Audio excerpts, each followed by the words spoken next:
Hi, this is EJ and Samia from Turtle Tank. Welcome to another episode of T Squared, aka Turtle Talk. T Squared.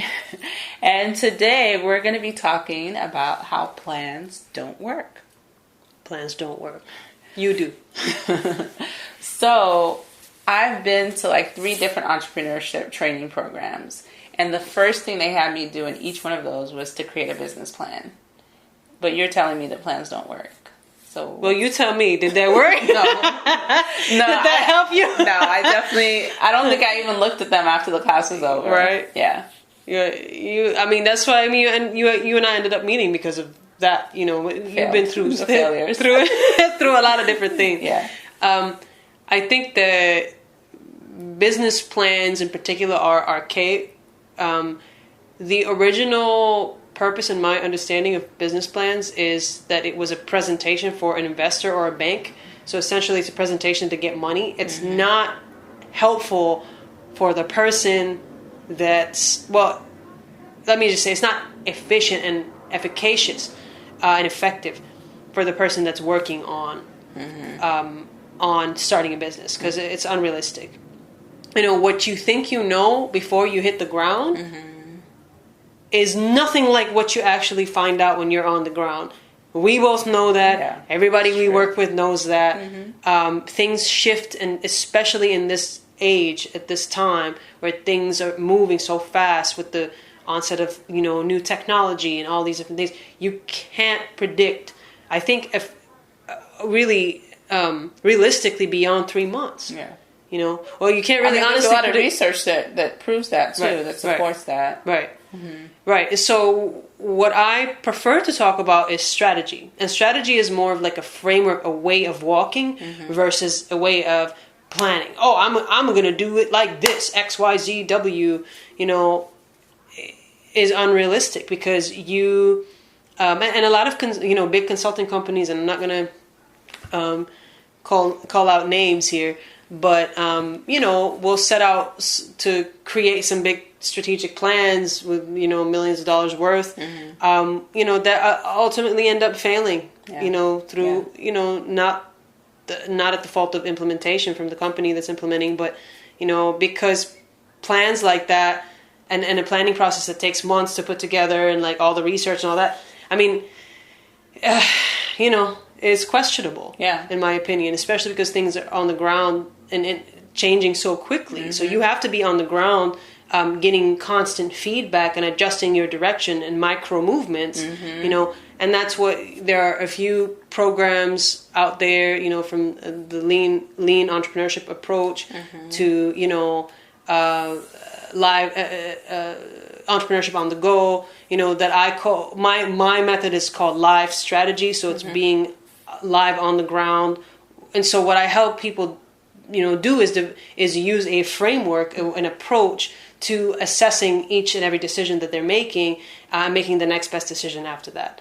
That's more important than having a plan. Yeah. I think what you're saying is really important, because I felt like the moments where I almost gave up on, my business, my idea, and where I've seen other people get stuck, is they come up, I came up with a plan, and then I start following it, then I fall off, and then I'm like, oh, my idea isn't good, and I'm like, I'm going to throw that out, or that's not possible, or maybe I'm not even, cut out to be an entrepreneur. Right. And so I feel like what you're really talking about is realizing, okay, you have a starting point, but then when you get on the ground, it's okay for your plan to shift. It doesn't mean that you're failing. It doesn't mean that you're a failure. Right. It just means that's part of the process and how it works. And you're actually teaching people how to navigate that and figure out, okay, based on what's happening, what do I do next? Yeah.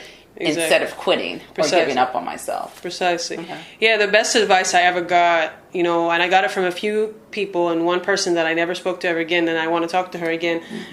But basically, when I approached her with my idea, she basically said, don't worry if you wake up tomorrow wanting to sell tomatoes or something like that. Yeah.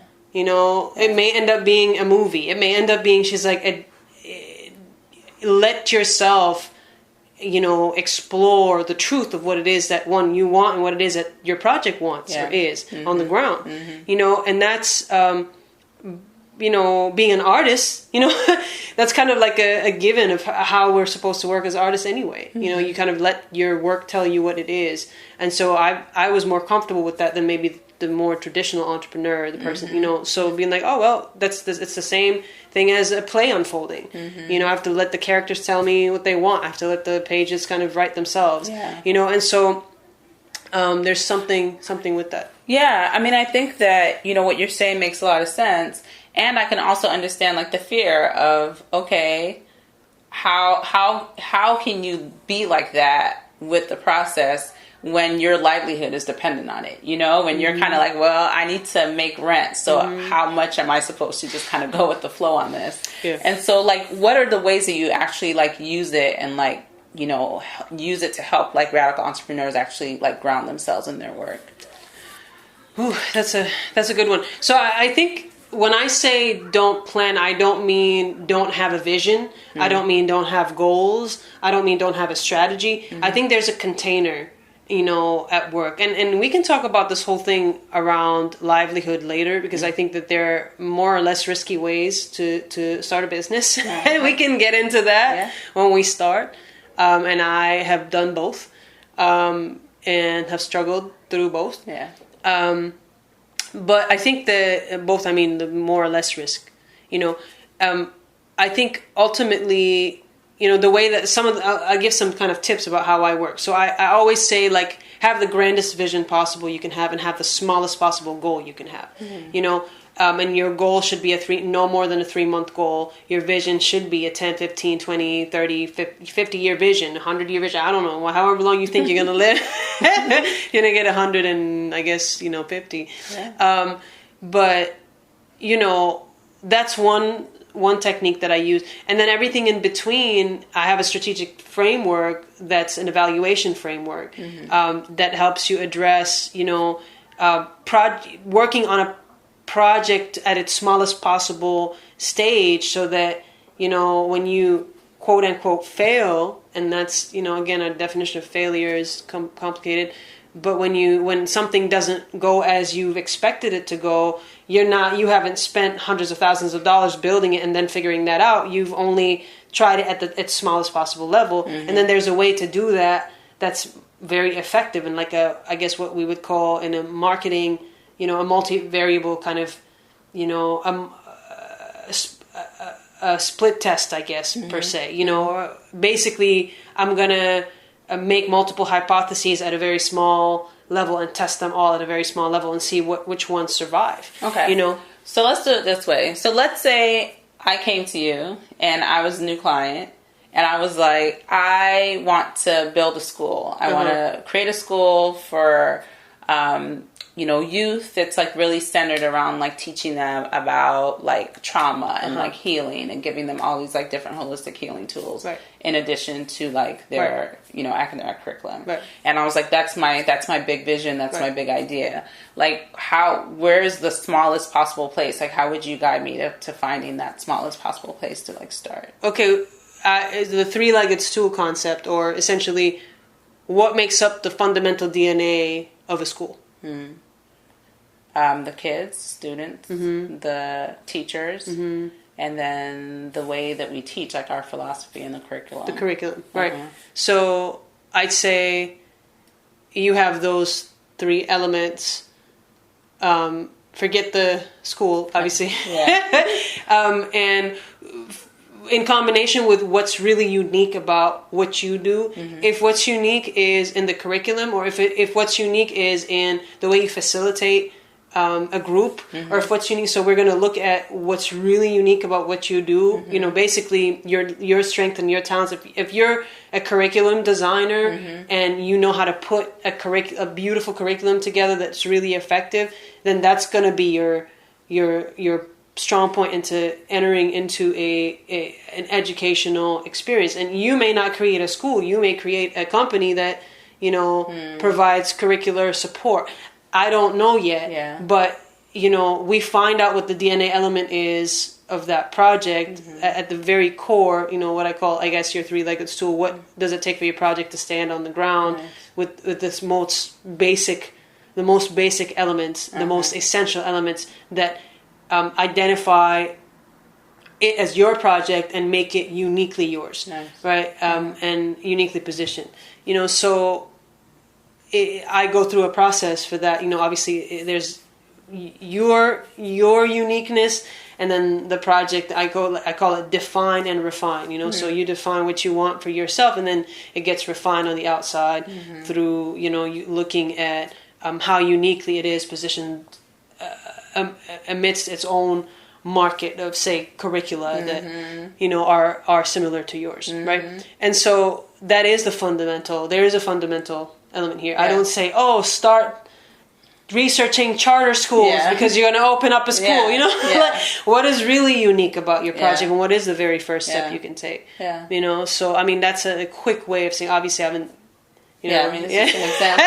But I just wanted to give people something concrete to work with and understand. Right. Yeah, but that's really powerful. I feel like it's really useful. Yeah.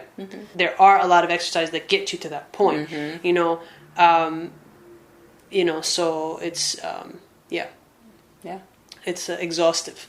Yeah. So in the upcoming program that we're putting together in Turtle Tank, where you're going to be giving people the tools and the framework for them to understand how to do that live kind of planning and strategy work. Yeah. And we talk about this before too. We're looking at how a lot of different people are doing things. We plan on getting even more training in different methodologies, but we are also creating our own that is specifically from the lens of radical people, primarily radical people of color. And for our clientele / customers / friends, community, etc., family, and this all started with our friends, and ourselves primarily first. Just not finding the methods and the approaches that work for us. What marketing approach does work for us. Etc. So we're going to be providing that with our products and our curricula as well with Turtle Tank. If you're interested in finding out more about this, share. The more you share it, the more we know that you enjoy the topic that we're talking about, and the more we'll give you helpful videos on how to actually apply some of the concepts that we talked about in Turtle Talk. Right. And so you can also subscribe to our YouTube channel if you're watching this on YouTube, and like us if you're watching this on Facebook. Or you can go to our website at turtletank.co and join our mailing list. Yes. Any way that you can engage with us and let us know your thoughts on what we've been sharing here. So thank you for joining us. Thank you for joining us. It's EJ and Samia at Turtle Talk, and we're out.